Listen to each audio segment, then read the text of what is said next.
કેશોદના ચારચોક ખાતેથી 1,72,000ની રોકડ રકમની ઉઠાંતરી થઈ છે। બાઇકના થેલામાં રાખેલ રોકડ રકમની 3 ગઠિયાઓએ ઉઠાંતરી કરીને બાઇક પર જૂનાગઢ તરફ ફરાર થયા છે। પોલીસે સીસીટીવી ફૂટેજના આધારે તપાસના ચક્રો ગતિમાન કર્યા છે। કોયલાના લાઠિયાના બલભદ્રસિંહ કિરીટસિંહ રાયજાદા નામના યુવાને સ્ટેટ બેંકમાંથી રોકડ રકમ ઉપાડી બાઇકના થેલામાં રાખી 150 મીટર દૂર બાઇક પાર્ક કરી હતી। ઠંડા પીણાની દુકાને ઊભા હતા ત્યારે નજર ચૂકાવી ગઠિયાઓ બાઇકના થેલામાં રાખેલ રોકડ રકમ લઈને ફરાર થયા હતા।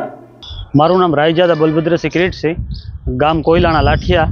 હું આજે સવારે કોયલાણાથી બેંકમાં SBI આપણે કેશોદ બ્રાન્ચમાં પૈસા ઉપાડવા ગયેલો 1,72,000 રૂપિયા, અને 1,72,000 રૂપિયા ઉપાડી અને બેંકની બહાર જતા પછી મેં આપણે જે અહીંયા તિલક છે ત્યાં ઠંડુ પીવા માટે ગાડી રોકેલી, અને જેવું મેં ઠંડુ પીધું અને ઠંડુ પીતા જ મને એવું જાણ થઈ કે મારી બેગની જે થેલો છે એની 2 ક્લિપ ખુલેલી હતી। એટલે હું જોવા ગયો ત્યાં એમાં જોયું તો ચેનને ખુલેલું હતું। એટલી જ વારમાં 3 જણા હતા જે એ પૈસા લઈને જતા રહ્યા। કેટલી રકમ ગઈ છે?